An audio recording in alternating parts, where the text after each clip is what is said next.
I was speaking to you, you mentioned that you did like mainstream journalism before you did like the fan side of journalism. So what was that like? It was good, man. I was a reporter for local news for about 9 years. So it wasn't just sport that I did. I did like sort of crimes, tragedies, interviews, politics, that sort of stuff. So I enjoyed it. It was good. And, got to interview some very interesting people, like the Prime Minister when it was David Cameron, Jeremy Corbyn when he was leader of the opposition. I interviewed like some Wayne Rooney, Ryan Giggs, Roberto Mancini as well. Not that I cared too much about City players and City managers, but it was good. The only thing was it was a lot of work because you're constantly working. I was constantly out and about reporting, and sometimes it could be quite harrowing because you're covering a lot of tragedies, you're covering crimes, and it could be quite, it was difficult at times not to take that home with you. You get home after a day's work and you're still thinking about Yeah. the stories that you covered. So whilst I enjoyed it, I thought when I got to a certain age and I had a few kids, it was time to do something different.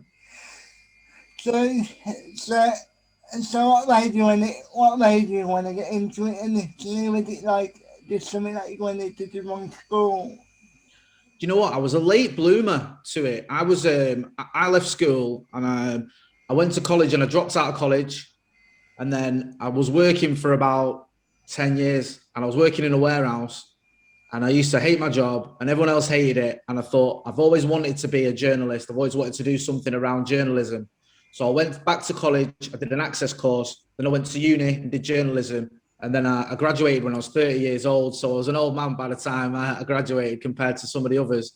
And then I did it till I was, I was about 40. About 38, 39.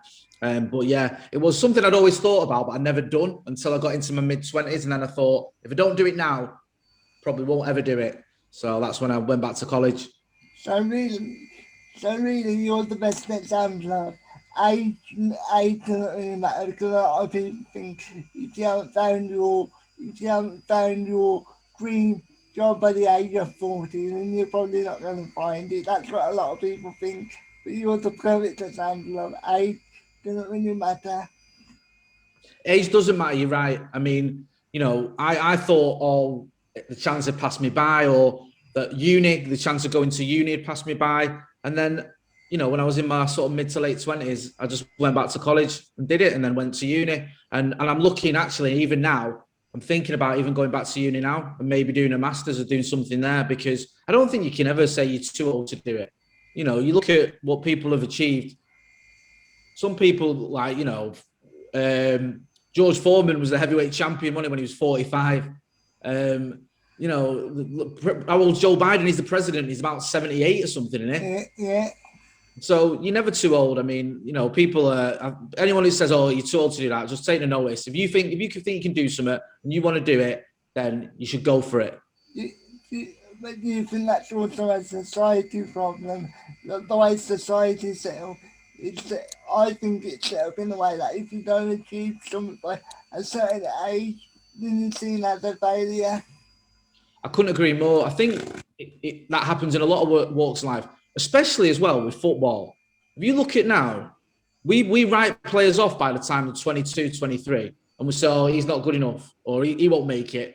And you think, he's not even got going, he's not even started. And I think sometimes with society as well, in general, we can say to people, oh, they're not gonna make it, or especially if, like myself, when I was younger, I used to get into trouble quite a lot, and I sort of a bit of a reformed character. And I think people always deserve a bit of a chance. And I think we should, as a society, give people a chance as well, because sometimes we're too quick to dismiss people and saying, oh, that's it, their life is mapped out for them. And your life's never mapped out for you. Life's what you make it without getting all philosophical. Yeah, I completely agree with that. Obviously, my story is a lot different to yours. But even what I do, yeah, a lot of people assume that I'm not going to be able to achieve anything because of my disability. So I know that feeling to a certain extent. I mean, look at how well you've been doing as well. You've even got to interview Adam McCullough. Doesn't get much better than that.